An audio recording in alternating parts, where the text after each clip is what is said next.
So welcome, Joey. I'm really glad to have you on today.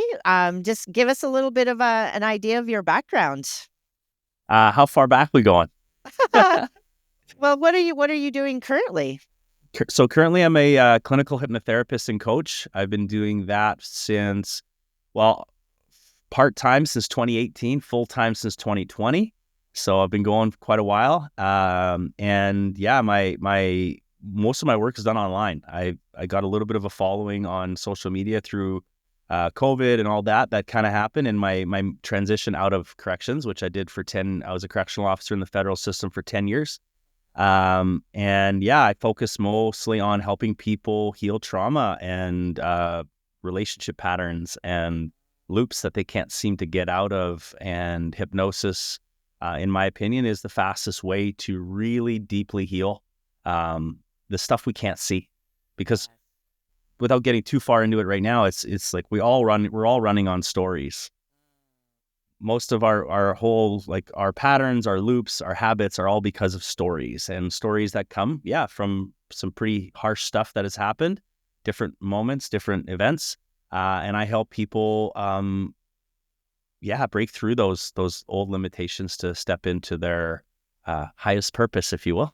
Yeah, no, I love that because I'm a huge advocate for, all of those things like the inner child work, the breath work, the meditation, Right. mindfulness. And where I work, I teach a lot of cognitive behavioral therapy, Right. thoughts, feelings, outward Uh, behaviors, and a mhm. lot of people, those beliefs and those behaviors are so deeply rooted, we don't even know where they're coming from most of the time. No. Yeah. Well, Yeah. just a good example of that is some people will come to me as like, I can't get past this, or it's just anxiety. Maybe it's just this anxiety that they're in constantly. And they're like, I know where it's from. It's from this. And 99.8%, I would say of the time, it's not that. That was a trigger, but it started far earlier in life. And so through regression and, we can find it. And when we change the story at that level, it's amazing how fast and how effective it is to release that charge from the body, that part of that charge that takes you out of the present moment, like anxiety is so well known for. So, Yes. mhm. Yeah. So please share with our viewers, how can they find you and maybe jump on one of your meditations? Yeah. So thanks for sharing that. So the meditation part is interesting. In 2020, when I started doing this full time, I jumped on TikTok, and the TikTok was kind of maybe not new, but for me, it was like not a thing I was looking at doing. A friend of mine says, you should really go on TikTok and just talk about what you do. And there's a lot of people locked up in their homes and depressed and sad, and maybe just go. And I jumped on TikTok. You can find me at Joey Labossiere 2, the number 2 on TikTok. On Instagram, you can find me at Joey Labossiere, just my full name, and on YouTube as well. But every Sunday evening, I do my best to jump on at 6:30 Pacific and lead a 20 to 30 minute inner journey with a simple theme. Like last week was inner child, like you said, you jumped on. Yes. Um, Inviting those parts of us to come forward that are looking for more love, are looking to be held, looking to be seen, felt. Other times we're doing some manifestation work. We're using a little bit more of the spiritual and connection to the universe and or God or spirit. Sometimes we're doing work with forgiveness or grief. But what I love about doing this is that it's simply an invitation, and I have an opportunity to create a space for your inner world to be felt and seen. I really don't say you need to do this, you need to do that. It's just a welcoming. It's an invitation to Yes. um, to kind of do some deeper work in a lighthearted way. I try to keep it light. But yeah, that's where you can find me. Social media is basically where I spend a lot of my time. Yeah. I love it. Yeah. It's been great. Yeah, and Sunday nights, 6:30 Pacific, if you want to do a little bit of see what that's all about. And if you've never meditated before, I think it's a really cool place to start. Yeah. And I just have to share too, my experience was actually quite profound on that Sunday live. I actually journeyed a little bit. It was Amazing. excellent. So yeah, you did that very well. You hold a Thank you. very sacred space. So yeah. So please I highly encourage our viewers to head on over there for sure. Yeah. Yeah, Thank you, but Rhonda. that's probably a whole entire podcast in its own. But Yeah. today we are going to go into a little bit of the dark side. Mm-hmm. Yeah, Mm-hmm. and so we're gonna share about Joey's experience as a correctional officer in one of the most violent penitentiaries in Canada. And I started to go down the rabbit hole with Stony Mountain, and I wasn't aware that it was actually built in the 1800s. It's the oldest. I believe it's the oldest. I'm tearing up. I don't know if you can see, but I got super emotional as you even said it. Um, it's the oldest penitentiary in the nation right now. Once Kingston Penn shut down, I don't know, 15 years ago or so. I'm not really sure. Stony Mountain, yeah, 18. I can't remember when it is, Yeah. but it's an old building. Yeah. She's old. Yeah, yeah, and it might have Yeah. been one of the. I think it's the only maybe freestanding one or the only one that's still in operation from the original. Yeah, and and the thing is, Stony Mountain is located just outside of Winnipeg. And I'm not too sure if our viewers are aware, but Winnipeg is considered one of the most violent cities in Canada. And I do believe it's related to a lot of the gangs. Um, Yeah, I think it's been the murder capital of Canada for yeah. decades. Per capita, Yes. the most amount of I don't know if it's violent crime or just murders, but that's a reputation it has Yes. for sure. Yes. And when I did go down that rabbit hole, I actually did read a news article just recently that within the last couple of weeks, there was 2 suicides and a murder. So you were definitely in the thick of it. Yeah. What led you to become a correctional officer, and why did you specifically choose Stony Mountain? Okay, so this is a funny story. I was 20, what, 4, I think, and my wife at the time and I were traveling. We were in Southeast Asia. We were doing a backpacking trip. We just did Australia, New Zealand, Thailand. We were just being kids and traveling, and we had done a ton of work in the oil field before that, and we decided to travel. And we were on our last leg of the trip. We were in Kuala Lumpur, and we were sitting in our little dorm room or this little hostel room, and we were talking about what's next. And like everybody at 25 years old starts to panic because we don't have all our shit together. Right? 20, Yeah. 24, Yeah, it's 25, so thinking I true. need to have a Mhm. career. I didn't go to university. I didn't do this. And I remember kind of panicking. And it was the middle of the night. And I remember reaching out to an old friend I grew up with who I knew was a correctional officer. And so through that, I messaged him on Messenger, Facebook Messenger. And I asked like, hey, how do you like it? Blah, blah, blah. And he's like, yeah, it's not too bad. Pretty good. I'm like, all right. And then, through another connection, I reached out saying, hey, they were working at Stony at the time, not as an officer, but it was another role. And I'm like, what's it look like to apply there? What's that job look like? I looked at this, the salary. I always had this kind of feeling I was going to be firefighter or a police officer. I just had that kind of, I don't know, maybe it's a good choice kind of thing. Yeah. And got home, and I think we got home. I spent the summer on the pipeline doing some work again in the oil field, and then by fall, I got a call from that person, and they said, "Yeah, they're taking applications. You want to send me your thing, and I'll forward it to who's in charge of the hiring and stuff, and we'll see where it goes." 1 week later, I have interview 1.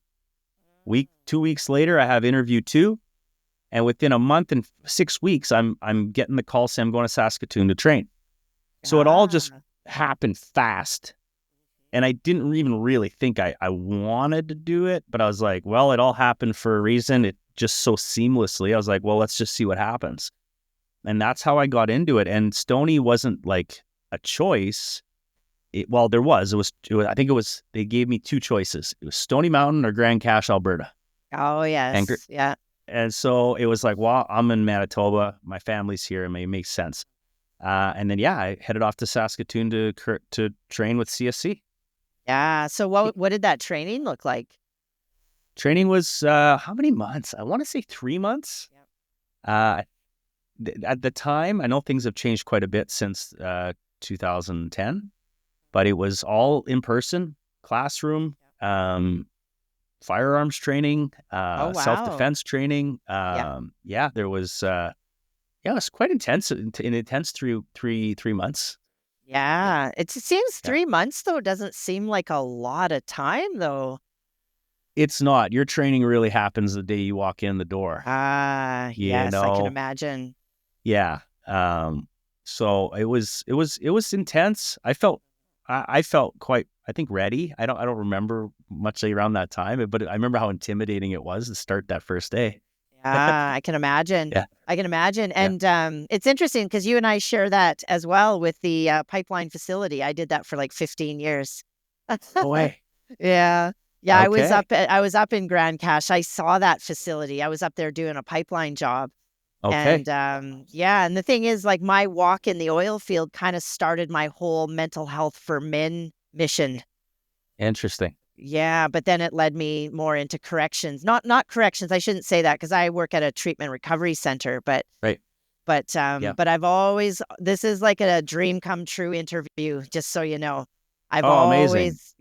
I've always really wanted to do a deep dive into corrections Hmm. and into the more violence and the like the Yeah. maximum security prisons and stuff because Yeah. I have a lot of clients that have been in maximum.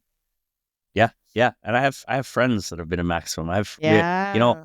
We're only the amount of officers that I knew that had friends within the walls. Like we're Yes. not far away. We're Uh-huh. one or two decisions away from that difference, really. And Yeah, it's and so so true. yeah, Yeah. yeah, yeah, Well, and it's interesting because the reason why I giggle is because when you were talking about being 24, 25, and being like, "Oh my god, what am I gonna do with my life?"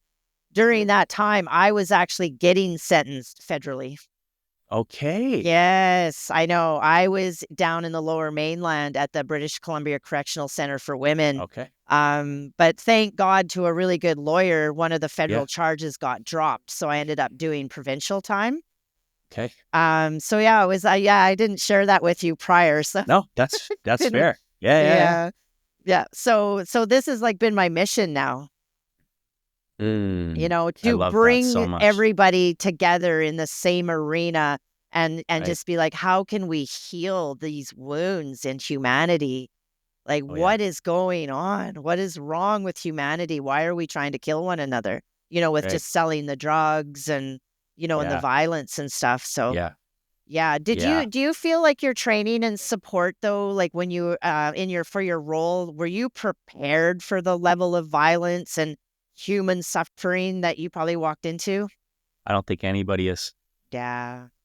I think to this day, like other than a war zone, and like I've worked with quite a few, veterans of the armed forces that end up Uh naturally transitioning into law enforcement after and corrections. yes. Other than that, like I don't know if there's a more violent place to be. Other than a war zone and seeing what they saw and had to deal with. Yes. Like I can't imagine that. I can't pretend to, but I'll tell you, you don't know until you walk into a prison how fucking crazy things can get. And like Yes. that. Yes. And so Yeah. you're always kind of, and this took me years, and sometimes I still hear sounds that like really, really take me into this hypervigilance. Um, but you're always on edge. You're never, ever, ever really at ease.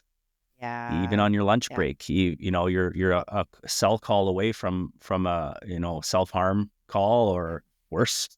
Even when things are locked up and everybody's fine, while you're a call away from an overdose and having to use Narcan or whatever. Oh, It's like you're yeah. always, always on. Yeah. And I don't think you could ever really be prepared for that. And it's just you get thrown into it, and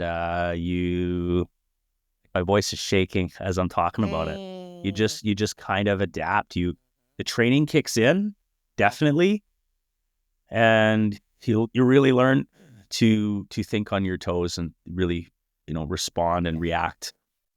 Yeah. Yeah. And thank you for sharing that, Joey. Like that gave me an idea of the environment on an energetic level, Oh yeah. but what about the environment? Like, the lighting, the air quality, like you are behind bars. You get to Yeah. go home at the end of the day, but that is like a Right. good part of your day. Oh yeah. Yeah. We say the only difference is between us and the inmates is that we get to go home at the end of the day. We're still there's this saying that we're all doing the 25-year sentence. Yes. It just looks a little different. It's not to Yeah. compare, right? But Yeah. it's like, man, we're in it every day too. And but there's that kind of saying that everybody says, yeah. And like a place like Stony, it's made of stone. It's made of brick. It's made of like old rock. And Okay. this thing heats up in the middle of August and July. That place is a Ah. cooker. There's no AC or central air. Oh, wow. So you're think about a day in the prairies where you're getting a stretch of 30, 35 degrees for 2 weeks. That whole stone just heats up like an Wow. oven. And Yeah. so, these inmates are in their cells with these little fans and they're in their underwear trying to just sleep. They're agitated. Yeah. Air quality shit because, well, let's be honest, you're in a big stone building from the Yeah. 1800s. Yeah. Yeah, there's been upgrades, but it's it's heavy. It's the air quality is not good. It's humid. The walls are sweating. Like you're walking in the Oh, hallways and the yes. walls are literally sweating. Mhm. And you're in your full uniform and a stab-proof vest and other gear, and it's just yeah, Yeah, that and I can imagine the winters weren't fun either. no, not No. fun either. No, a Yeah. little easier to keep warm in there. So Yeah. Yeah. um, So share with us, what was like a typical day for you? Like, what was some of the biggest challenges? I guess I kind of threw two questions in there, but typical day depended where you were. Like the first 5 years of my career, I spent in seg, and they don't even call it segregation anymore. I think it's ICU they call it. I don't okay. even know what they used to call the hole. Right? This was at the time when I got in there. It was 23-hour lockdown. Every inmate in segregation was in their cells for 23 hours a day. They had an hour of exercise that they could go to in a small yard that they can sometimes, you know, um, sometimes work out on a pull-up bar and interact with other inmates, like two or three, depending on the groups. I'm just slowly remembering how it was. Some inmates had to be solo. Okay. We would shower the inmates, meaning like we'd bring them to the showers, lock them up. Some would have to be cuffed to the Wow. shower, uncuffed in the shower. Dang. Um, give them razors, have to take the razors back, making sure that everything's still there. Um, yeah, it was interesting. And seg was a grind, tons of self-harm, Yes. tons of it was just always really intense in segregation. Yeah. Um, because we had two ranges that were complete lockdown kind of ranges, like really segregation ranges, and then two open style ranges um, that held different populations, so to speak. Right. Yeah, yeah, Yeah, and I am aware too that in segregation or if somebody gets sent to the hole that there is like a time limit that they can yeah, be in there. And I have a couple of clients that were held longer and they yeah, went into like extreme psychosis. yeah. Like, Uh, yeah, they lost their minds in there just because the walls just like they didn't know if it was night or day. The walls were closing in on them and they broke. Like they yeah, had a psychic break. I can't. I don't know what the days are. I don't know what the limits are anymore, or I even can't even really remember how many days it was until. Yeah, I think they got reevaluated and maybe it got extended. I'm not sure how that works anymore. But yeah, I've seen a lot of inmates completely shift from, who they were in population to this, yeah, disconnected. Yeah. Yeah, they crack for sure. Yeah, absolutely. Yeah. Okay, well, now I'm gonna get into a very deep question. Can you adapt to your environment without becoming it? And the reason why I bring this up, Joey, is because I have followed some former COs, like from California State, and they're revealing the corruption that's happening with the COs. So, is that something that you witnessed? No, I mean, Okay. give me more detail on corruption with the COs. Like, I'd love to hear more about that. Just putting rival gang members together, putting certain inmates together with people that where they know they're going to be maybe No, murdered or even that shit, no. that shit didn't happen. Not that I saw. Okay, And not that you I saw. worked, Yeah. I worked with a really I'm proud of the people I worked with and worked Oh, alongside. Yeah. excellent. Yeah, I really And like to hear that. were there some Mhm. people that were, I mean, there's always going to be a handful of people that are, maybe going to be a little bit different in that area, but that stuff didn't happen. Yeah. And I Yeah. think there's a huge, and I say this lightly. No, I don't say it lightly. I think there's a huge difference in the U.S. and the Yes. Canadian systems. I agree. I think we're well trained, and I think we are well managed for the most part too. Yeah. So I never saw that kind of stuff. There might have been some jokes around that kind of stuff when people, but never have I seen it. Never do I remember ever even like that being a thing. Yeah. Yeah. So, That's excellent. That's good. you know, That's nice to hear. Because I mean, even in the States, there's been several cases now too where women COs have been exposed with, right. inappropriate behavior with inmates and Oh whatnot. And yeah, it's just like, dang, that's happened. that And has I happened. think, yeah, like there has been a few, officers walked off the property for certain things they did that crossed the line. There are quite a few staff not in uniform. More so, I would say, not in uniform that have got caught bringing stuff in Ah, or contraband. contraband and Yes. and and getting really caught up in Yeah. that. Yes. But when it comes to violence on like setting people up to, nah, that stuff I never witnessed any of that. Yeah. Well, that's good to hear because that is quite Yeah, alarming. But again, those yeah, stories are coming from California State, which right. is probably one of the worst institutions, known. Yeah, yeah, Yeah. Is there a specific instance where the use of violent force was necessary to maintain order? lots. Yeah. You're protecting. You have an oath to protect life, and you know, it, and we have to protect the inmates in there. That's what we're there to do. Like a lot of people don't realize that we're like we swear an oath to Yeah. take action if an inmate's life is in danger, grievous bodily harm is imminent. We need to take action, and so that happens a lot. Because there's a lot of violence and a lot of people getting jumped and stabbed, and a lot of warning shots that happen, and a lot of less than lethal munitions that are used to control a situation to make sure it doesn't get out of hand and more people don't get hurt. Yeah. Were Yeah, you ever in fear for your life? Have you ever been attacked yeah. or did you? Yeah. I've been assaulted a couple times, nothing super major. I have some friends that have been assaulted, to the point where easily could have been lethal. Wow. Um, Very much so. For myself, I think I've been punched in the face once. But I've been in situations where, you're outnumbered 200 to 1 in the yard. Yeah, there's there's towers up that are watching you and there are officers with you, but the numbers are just not in your favor. Wow.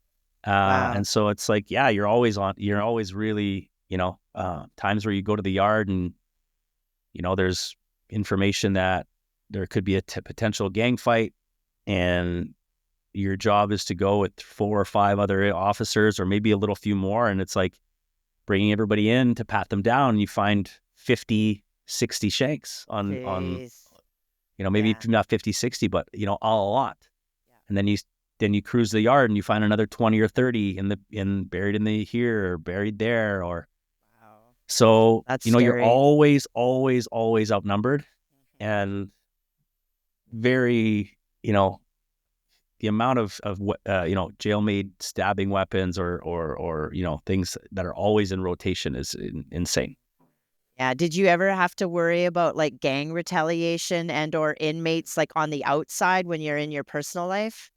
Well, this is a funny story, and I haven't talked about it much, but I'll talk a little bit about it. I had an incident where there was, so this is just goes to show how much your mind can play tricks on you and you paranoia. I had a moment where I was working on a unit, and there was a disagreement between an inmate and I, and there were some words shared. This happens all the time. Things get heated. You don't get what you want. They don't get what they want. It's this and that. It's frustrating. And yeah, I had there was this look this inmate gave me, and I was like, okay. And, I know who this inmate was. He was very capable of violence. He was in there for, as big a crime you could get. And yeah, I had about a 2-week period where I was at my home and I was looking out the windows, checking out the cars that were parked outside, noticing cars that weren't there normally. Uh, I was in a complete psychosis. I remember, Oh, yeah. I was not yeah. sleeping. I had 2 little babies, right? I was like, man, it doesn't take much. Um, there had been some things that had happened with other officers where, they had been threatened on the street and things had happened where, some pretty big stuff. And so, the story starts to run in your head and starts to run in your head. And I remember, yeah, just going to see my manager and saying, I think this is what's happening. I think I'm in danger, blah, blah, blah. And I remember him going, dude, like, I don't, you're not doing all right. Uh, and then I remember getting a meeting arranged with the inmate. I was like, man, I want to talk to him. And my manager's like, yeah, let's go. We'll talk to him. And he goes to talk to him. He's like, hey, so-and-so officer, this wants to talk to you about this. And he's like, what are you talking about? No clue what the hell I was talking Yeah. about. Like zero Yeah. idea. And Hmm. so, you know, was there an actual threat? Um, was there an actual threat for me? I don't feel like there was, but there were times where my mind sure thought there was. I've been threatened with my life, numerous occasions, but these are things that happen often, in a place like that. And they're usually just empty, just heated in the moment. Everybody's pissed off. Everybody's, uncomfortable. Things are going on. So those threats happen. But that was the one time I would say that I was the most frightened for my safety. And it Yeah. was more, I think, just a kind of mind trick. Yeah. Yeah. Yeah. I've actually even felt that myself sometimes, even working at the treatment recovery center. Because we Right. definitely have clients in there that some of them are gang related, and a lot of the clients are there because they're out on they're in on bail. So it's like mandated for them. They choose jail or treatment. Right. Right. So I know. So I totally understand how those thoughts can start spiraling. Yeah. Yeah. Yeah. Now, did you get support for that though? Like mental health support? I took some time off Yeah. there. I was definitely seeing a counselor through our employee assistant program. But it's interesting. The culture is what's the problem, right? The culture within that's, I think, a real problem. I don't think it's just corrections. I think it's first responders in general. I think it's medical system, like whether you're a nurse or a paramedic or firefighter, like there's just this stigma. There's still this fucking cloud over taking time for Yes. yourself and taking time off and not being called a sack and every other word under the sun. And the fact like, oh, you know what you were signing up for, you knew that what this was going to bring, this is what you do. And it's like, it's still not like, it's not okay. You know, we lost a friend of ours, friend I used to hang out with back in my 20s who was a firefighter, and he took his own life last year. And Oh, sorry to hear it's that. all too often. You're hearing these stories all too often, and it's yeah, that's the problem. Is the support there to an extent? I'm hoping it's gotten better over the 5 years I've been gone, but it's more the culture within the officers and management Yeah. that needs to change. Club is just suck it up and get to work. And if you Mhm. don't, like, good luck Yeah. getting what you want in the Yeah. system. If you're trying to be a manager, trying to get on this or certain thing, it's like, no, if the reputation is he's taking too much mental health stuff, you're pretty much blackballed Oh, that's pretty too bad. quickly. Yeah. Not always, but Mhm. that's happened. I've seen it. And it's like, and it's a lot of times it's we're supposed to be supporting each other. And then it's the first person we're talking about when they take time off on how they're milking the Ah, system yes. Yeah. and this and this. And most of those people have no fucking clue what's really going on in those people's Yeah. lives. Right. That is So so true. that's Yeah. And I experienced that in the that's oil field too. It was just like a right. suck it up, get to work. Yeah. Get to The work. the consequences that weren't celebrated were tolerated. And by that, I 100%. mean, like, the drug and alcohol use, like, it was just yeah, Oh it yeah. was toxic. Oh yeah. Yeah. Yeah. Yeah, same thing there. Yeah, Yeah, and I'm yeah, aware too, like that suicide rates among Canadian correctional officers are very high, and I don't think that things actually have improved. yeah. I don't think so either. I just don't know. I've disconnected so much from that. Um, Maybe not even willingly. Just it's just you're not when you're not in it, you're not in it. Yeah, Like yeah, you're kind of forgotten. Like even it's interesting when I left, I was like, oh, I miss these people. I want and it just naturally you just don't. You're not in it anymore, and so you're um yeah. I don't look into that stuff too much. I don't look at much of what's going on within it because it's just I felt like I really put my time there and I had to step away. yeah. So I think it's just healthier for me. Yeah, oh, yeah, true that. You gotta go where you're happy and in alignment, right? Yeah. Yeah. Was there any specific incidents that really had a lasting effect on you? Yeah, a few. Yeah, I can I imagine. won't go into detail Mhm. necessarily, but a few really, really brutal assaults. Uh, you know, I've responded to 2 or 3 different murders. I can't remember exactly, but there was some pretty brutal ones. I was on shift in a control center when my your shift, your squad, your these become your brothers and sisters, Yes. like really, really become family. And what some of the stuff that they had to see, um, specifically a handful of my friends, like a cell that was as gruesome of a scene as you can imagine. Um, and then having to do CPR on a body that is completely Oh, because a lot of people don't realize you need to do CPR on a body until it is called by a yes. professional. And we're not trained to do Yeah. that. And so you can imagine what it would be like for someone to do, um, you know, CPR on a body that's not even there. Yeah. Oof. Um, so Yeah. so you can imagine what some of my good friends had to respond to. I'm so thankful that incident in particular I didn't have to see. Yeah. But there was a few where yeah, like brutal. Um, yeah, I don't like comparing anybody's what they had to see and go through. But there were a handful for sure that rocked me, and still to this day I have dreams about. Ah, yeah, that Um, was my next yeah, question. yeah, Yeah. Yeah. Because yeah, I mean, like, I would imagine there's a bit of complex PTSD from constantly being in that environment. yeah, Yeah. yeah. The sound of so one sound that gets me every time. So in the federal system, we have food trays that they're made of like this hard Right. plastic. They're just like probably like a food tray you'd find at a hospital. It's got 4 or 5 little slots, and this is what they get their meals in.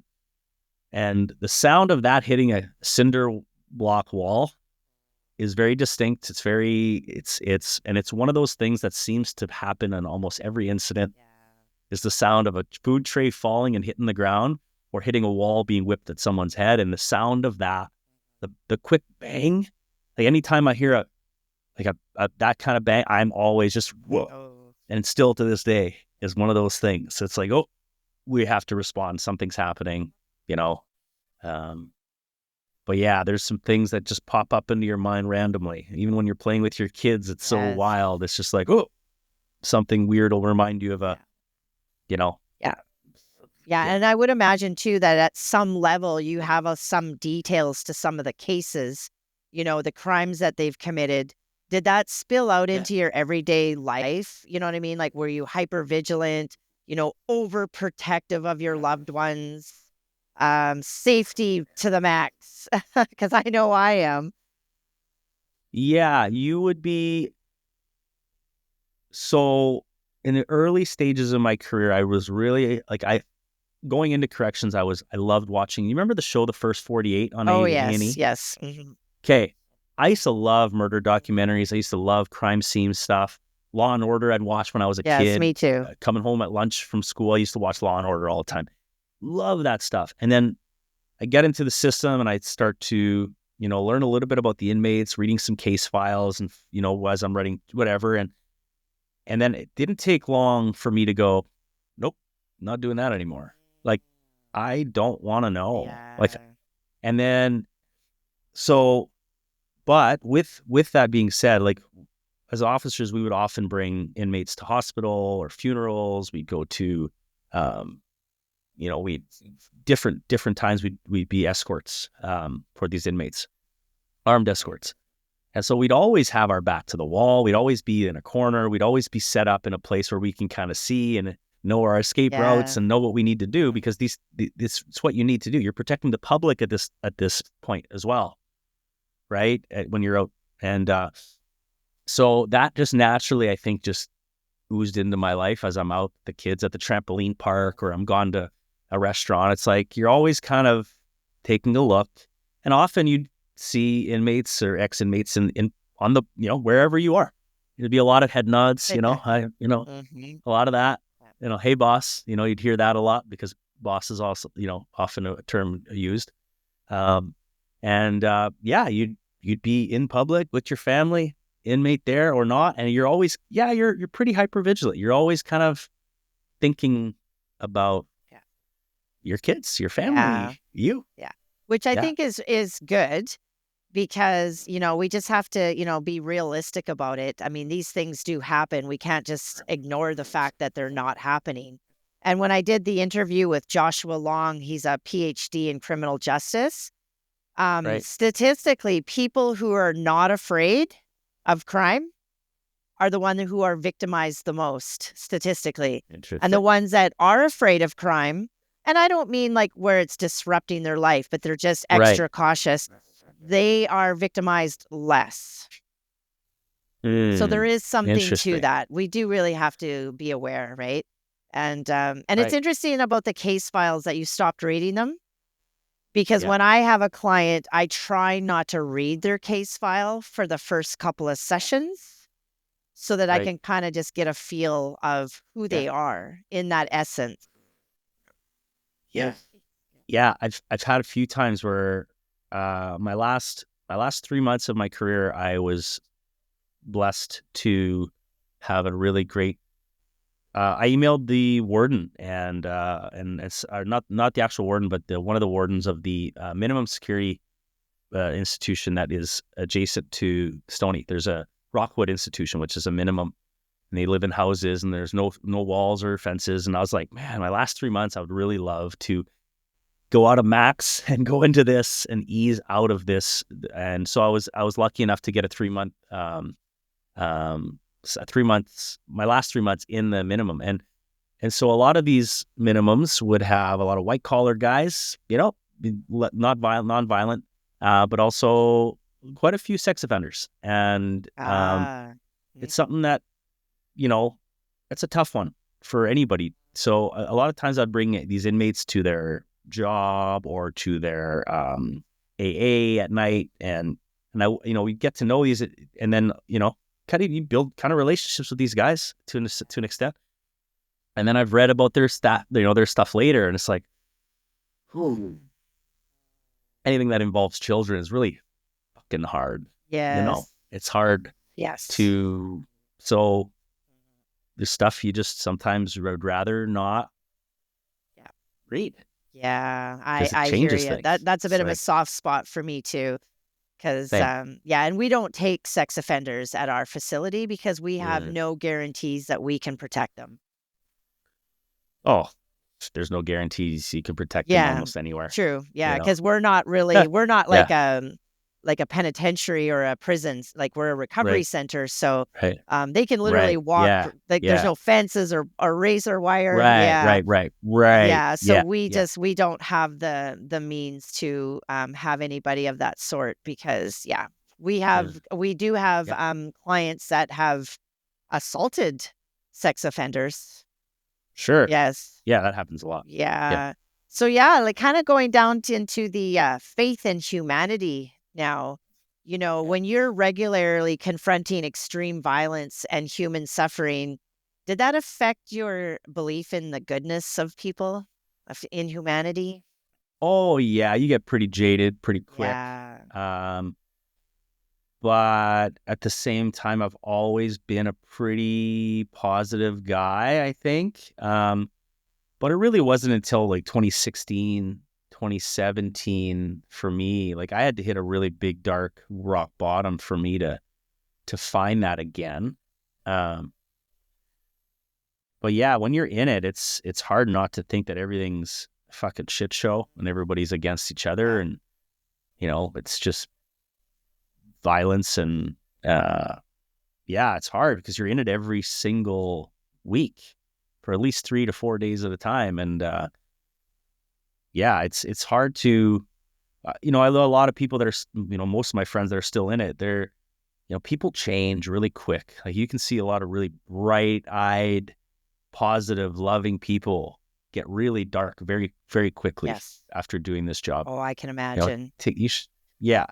And so, like, if I were to do it all over again, I'd do it a lot differently. I'd have a lot more tools. And actually, it's one of the things I'm really going to be working on in the next 6 months to a year is really developing a mindfulness and kind of toolkit for first responders that I think is really necessary to have, because if you don't have any ways to really like cleanse your energy, reset, set intention, meditate, breath work, journaling, like all these things that I learned about later, that could have been a huge help for me Yes. just in everyday work, not after incidents, not before incidents, but just Agreed. building those patterns and those habits and those rituals.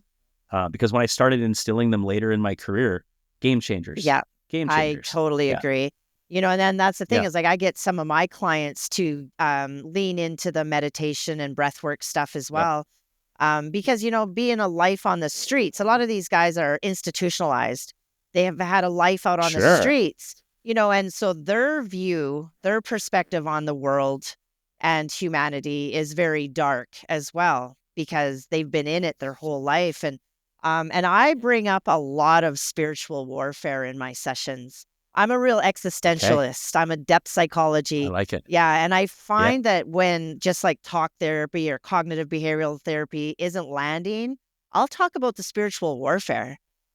And yeah, and then I start to see like that 40-yard stare and a couple light bulbs will go on and then they yep, start leaning into the yep, spirituality part of it, like the whole yep. why? Like why? Why are humans like this? Yeah.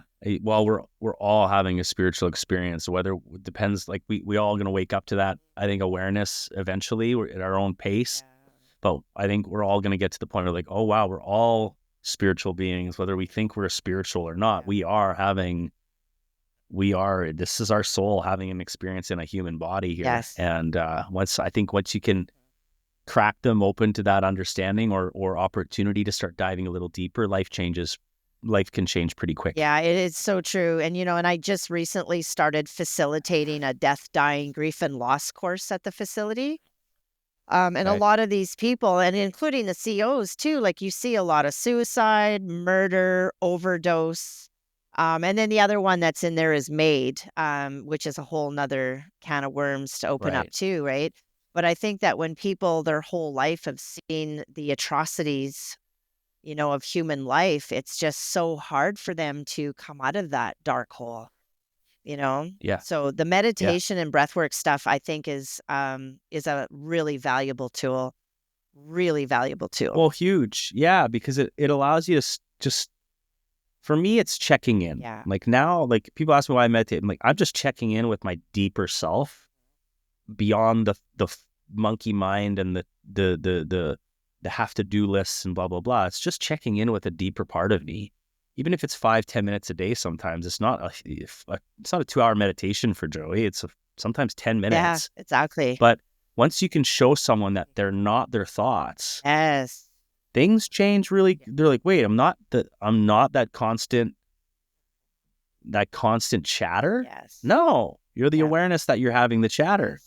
And it's like, oh, that creates that disconnect and then that also deeper connection to who they really are. And yeah, it's really a game changer. But I also find that it's nothing that can be forced. Yeah.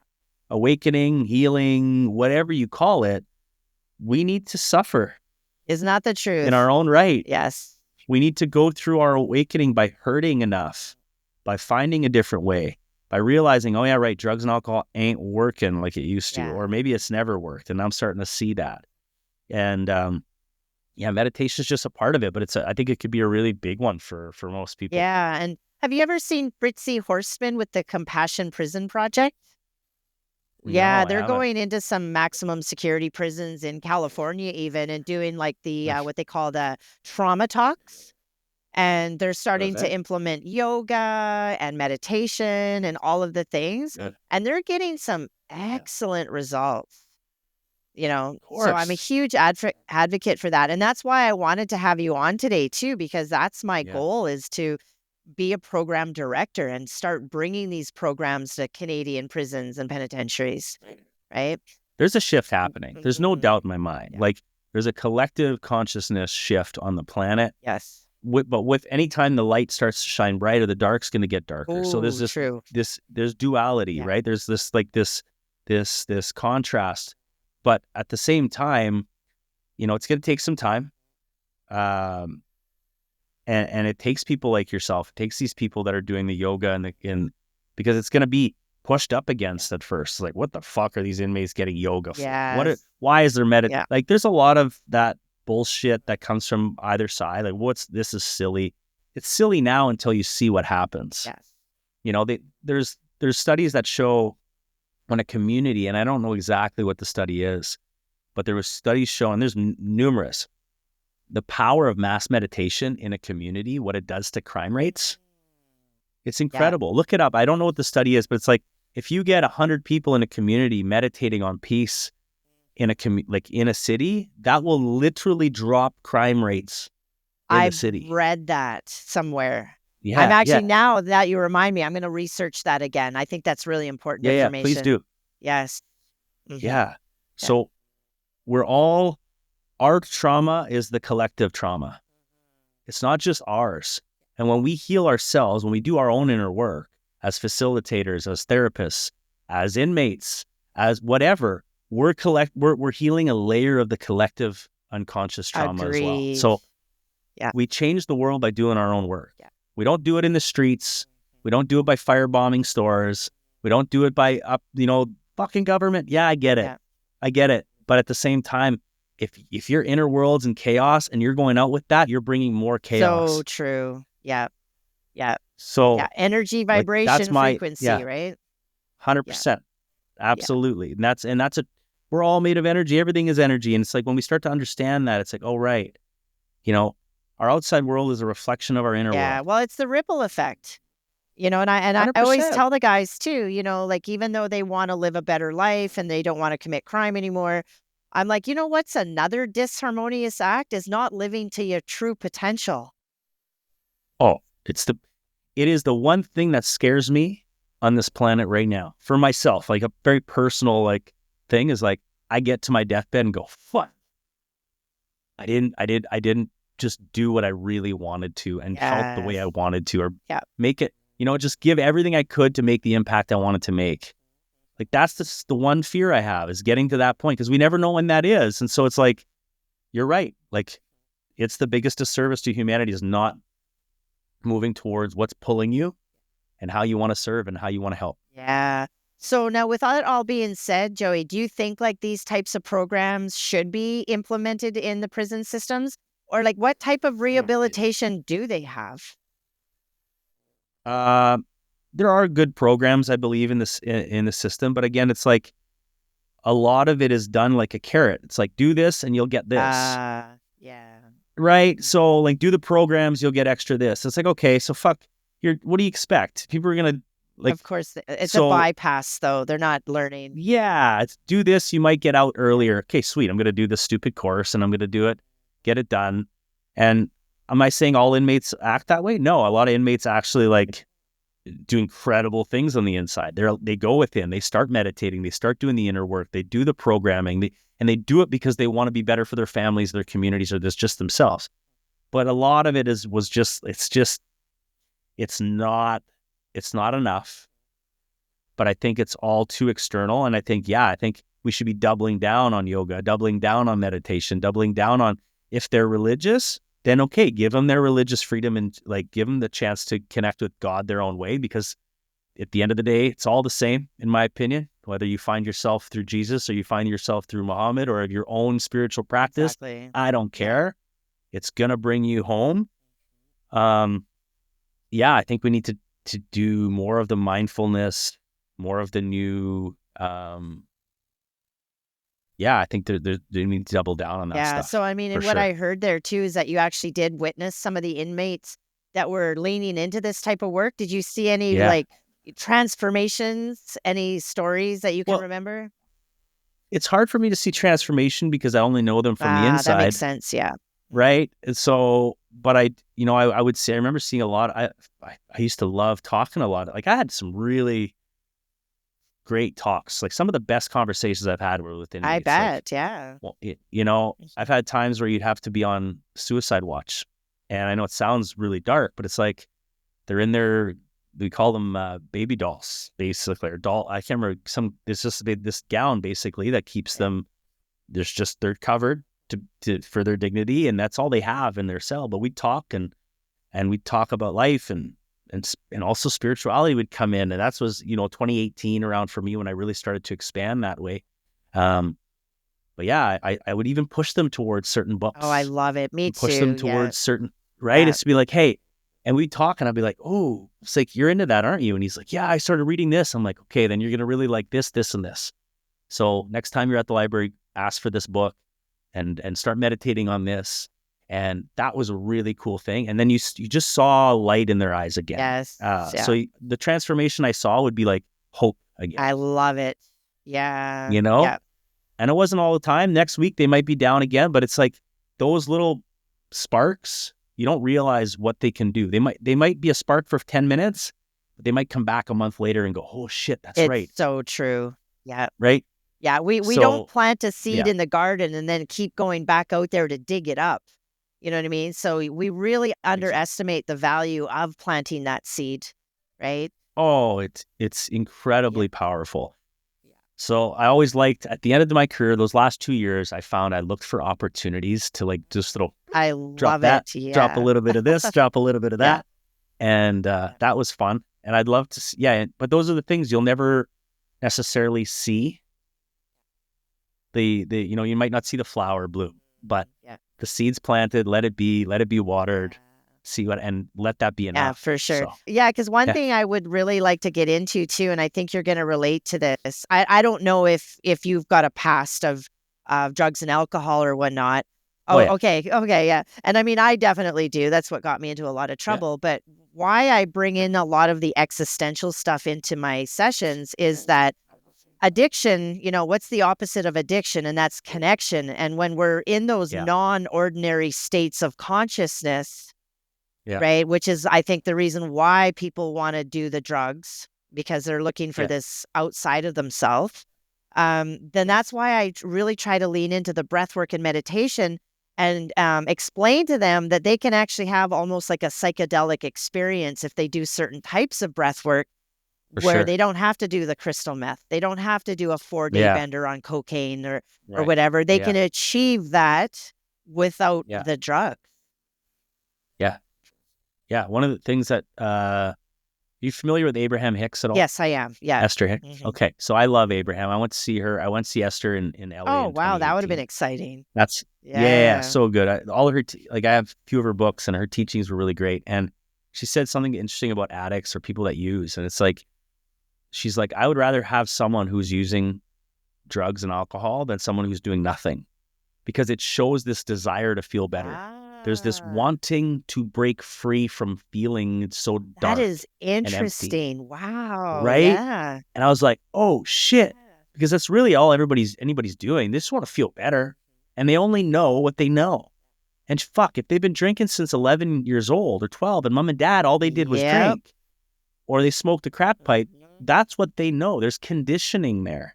And so when something gives them that, it's like, oh, I can go back to that. And I can go back to that. Yeah, it's not the fucking ideal situation. Yeah. It's not, we know, but it's like until we can reprogram, okay, it's not this, it's this desire to want to feel more whole Yes. and to ease the mind from taking over. We can find this in different, more holistic ways. And it's a battle I've had my whole life. Wow. It's okay. Yeah. That's you that's know? so Um, interesting that she said that. I mhm. really like Yeah, that. Yeah. Because yeah, like in the very and first stages of any drug use, even alcohol, we feel bliss. We feel invincible. We're oh, way yeah, out for here, sure, until it's not. till it's not, Until it's not. and that always comes, and it's Mhm. always gonna hit you, and it's like, yeah, it just compounds. It gets darker and darker as you continue to go, and, um, but I think it's designed that way. It's like, okay, you ready? Are you ready to look at something different? Are you ready to let go? And yeah, it's for some people, it's a whole lifelong battle. For some, it takes that rock bottom moment, and that's enough. And some people, it's many, and Mhm. it's just not a cookie cutter No, thing. it's not. No, absolutely, and I really liked what you said too about how they started using drugs and alcohol at a very young age, because when I do the intakes, that's one of the questions is how young were you when you started using? And it's mind blowing. Like I it know. is mind blowing. And this is where I Yeah. really want to target like parents even and say, have you had these conversations with your 8-year-old? Oh, well, they're too young. Right. Oh, no, they're not actually.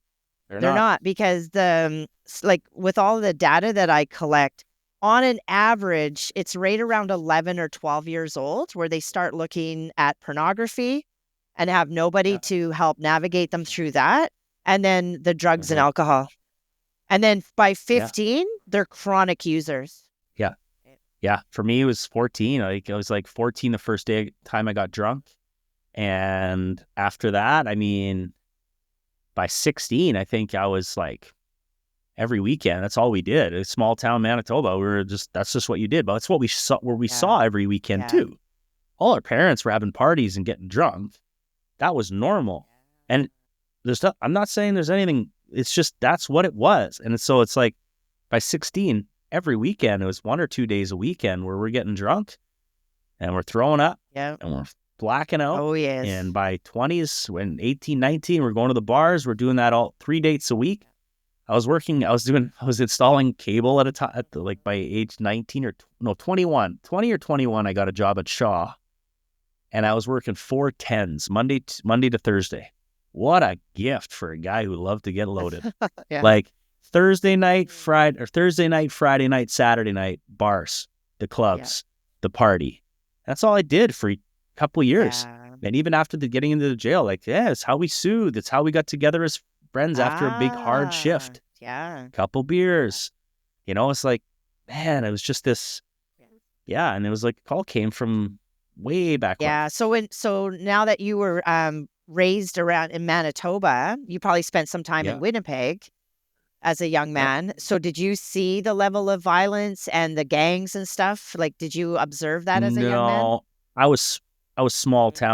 small town Yeah. Manitoba. So like my town was like 1,000 people Right, strong, yeah. so we had a great community where I grew up for both my communities when I was a kid, strong communities. Uh, but a lot of alcohol either way, but no gang, no real violence. The only fights we had were in the schoolyard Okay, and mhm. maybe at a local social. If anybody's from Manitoba, you'll know what a social is. Yeah. Yeah, Uh, there'd be fights at the bar maybe, but it was never the violence. I only really started to see when I got into corrections. Yeah. all right, Joey, I'm gonna just kinda send us off with a little bit of a philosophical question here.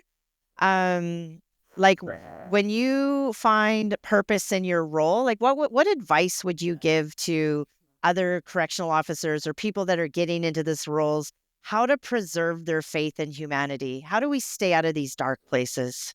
Yeah. So that could be a whole other podcast, but I will do my Well, best. yeah. Um, I would say learn to meditate is a big one. You and I have both said it a few Yes. times. The reason it's so important is because you need to distinguish between what are your thoughts and your habitual thinking patterns and who you really are. If you have a deep faith, if you're a Christian, if you're this, Yeah. double down. Double Like down. double down Yeah. in your faith. Yep, because you're gonna need it when you see the other end of things. I'm a firm believer, like to do what I do now, to bring the light and maybe these other things, and I needed to see the darkest of the dark. So I needed to go through that. I think I needed to see what humans are capable of, Yes. but I also needed to see the pain behind it. So it's like, learn how to clear your energy. Like, I do energy Ooh. work with myself. One of the coolest things I started doing before my shifts, and this was all because of Abraham and a few other teachings like Eckhart Tolle and Bruce Lipton and some of the Some of other my favorites. favorites. Okay. So I would drive into work and I would do these rampages of appreciation. So I would raise my vibration. What I would do is I would look, basically a gratitude practice on a 40-minute drive as I'm speaking out loud, listening to my favorite music. Yeah. I looked like a complete lunatic, guaranteed, Yeah. but I didn't care. I would go into work. I'd start my car early, it'd be a cold morning in Manitoba, let the car warm up, get in there and go, oh, I'm so grateful for, my car that runs and the heat that's coming out of the vents. I'm grateful for this playlist that I'm going to put on. I love this. And I would just go on for half an hour, 40 minutes out loud, from the sun raising, over the horizon to the sprinkling of the snow coming down. I would try my best to get in as much gratitude for the little shit, like the little stuff that you completely forget about, through a whole 30, 40-minute drive. By the time I got to the jail, my heart would be so filled with I love it. oh, love. And like, this is fucking cool. Instead of getting into the pattern of, fuck, I got to go to jail. I got to go to work. I got to deal with that inmate who's been on the fritz for a while. I got to go to this. It's really easy to go into the shit. Yes. But if you program yourself to find gratitude and feel it, your whole frequency changes. And I'd get to the jail, I'd park the car, and I'd do two things. I'd set up my energy. I'd be like, okay, I'm going to clear any energy that's not mine, and I'm going to put this, like, I would use the bubble. It's a very simple technique, but I'd go, nothing that is not mine can penetrate my bubble. And my intention is to show up with integrity, is to show up with presence, and to show up with joy and happiness, so that I can best influence the energy of the room, the unit that I'm working. And whoever I'm working with, I'm going to be open to working with, because sometimes you work with people you don't like. That's right. Yeah. It's like, I'm going to set my fucking tone for the day, period. Because if you don't, you go into whatever the habit has been, then you're a fucking victim to your external circumstances. Yes. And the person I got to work with Stan. I got to work with Jenny. Oh, shit. Well, I'm on this unit today. Fuck. And then it just compounds. So true. You go down a spiral of, poor me, this sucks, and your whole day's shit. But if you start with gratitude and appreciation, and you set the tone, like, I want to show up and I'm going to have fun today, no matter where I am. Fun in a jail is not something you hear about much, but you could and you can have a good shift. Changed everything for me. I love that. I absolutely love that. Just that whole piece of clearing your energy. And then just a little bit, just to kind of piggyback off of that, do you find that when you walked into that facility with that energy, did people gravitate towards you? Big time. Yeah. The amount of times they're like, man, I had so much fun working with you today. I love it. Yeah. It's like, because I set the tone. I took 5 minutes to say what my intention was going into this place. And it's like, not everybody's going to like working with me, but most of the time it was like, we had a light shift. We joked. Even the inmates were joking. Yeah. There's that lightness, that banter happening, that bit of fun. And, did stuff happen? Maybe, but it was just, it's a difference. And everybody has that power to set intention and set the fucking tone for your day. I love it. No one else is responsible for that. Yeah. And I would imagine too, and we always, like in therapy, we call those glimmers. So even coming in with that energy, you have no idea what that could have done for somebody. You could have changed their whole day, like an inmate that might have been 100%. contemplating suicide or something, right? 100%. It's like the stupid thing of buying the coffee in the drive-thru. You don't know what that person's going through. That little act of kindness that costs you $2.50 literally goes, fuck, I needed that. Thank you. Yeah. And then he does it for the one behind him. And then all of a sudden, we don't see the magic of what kindness and love and energy does. But you got to trust it. And the more you set, like, and and the byproduct of that is that we feel incredibly good after too. It's not even after, it's now. Yeah, that's true. Like and it shows you that you have free will, like that you actually have the power to feel good on purpose. I love that. Yes. Like, what? Yeah. Because most of us we think we're victims to the circumstances or the outer world, but the reality is the outer world is a reflection of this. And so if you change this, Mhm. that will gradually get easier, better, more fun, more exciting, less heavy. I love that because I have a young man, a client, who basically said that the only reason why people volunteer or help people is that so that they can feel good. And I'm like, oh, Right. dang, like he's got a point there, right? But that's Yeah. not the entire truth. There's two sides to that. So, Well, and here's the thing. If you feel good, how's your vibration? oh, bingo. Yes. Yeah. Okay. So you bring that vibration to everything else that you do in the day. Let's say it is just for me to feel good. Good, good. Yeah. Because I feel Yes, I'm better. going to use that. And guess what? I'm better for my kids. Yes. I'm feeling good with my fucking partner. Mhm. I'm feeling good with my Yeah. coworkers. Yep. Guess what? It is So a selfish true. game. But guess what happens from there? Fucking ripples. I love that, and I'm gonna use that. Because Yeah. sometimes these guys, they're pretty intelligent sometimes, and sometimes they can run circles around me if I get caught off guard, and, so these are like Well, tools now for me. yeah. Because Yeah. that reminds me of I had a coworker who's an atheist, and I love the guy. He's still one of my best buddies. And he's like, God is just this thing that people create in their minds so they can feel better. I'm like, and what if that's true? And what if the fact that feeling better raises our vibration, and because we feel Yeah. better, we affect everything else better, and the whole world gets better? Yeah. Let's say you're right. What's wrong with that? And he's like, Yeah, I can't you know, argue with that. right? Like, and for me, I don't feel that's Yeah. truth. But if Mhm. it's to feel better, feel Yeah. better. Agreed, agreed. And in those small moments, that's glimmers, right? And once you Yeah. start stacking those glimmers, then you start to shift your vibrations, plain and simple. Yeah. Yeah. And then, yeah, it's Yeah. such a, and the doors open Yeah. to a whole new reality from Mhm. that standpoint. Awesome. Awesome, Joey. Well, that Yeah. was amazing. Thank you. Thank you. Yeah. Yeah. How do That you was so feel? Do you fun. feel complete though? Yeah. Yeah. I'm complete. Is that ever even Paul? I Yeah. think I could go on for hours, and yeah, lots more to talk about if you ever feel like having me on again. And, Oh, I would love to. Yeah, for sure. Yeah, because, eventually, you kind of cycle back, right? yeah. And revisit different guests because I think that that's important to do follow-ups and stuff too. Corrections, Mhm.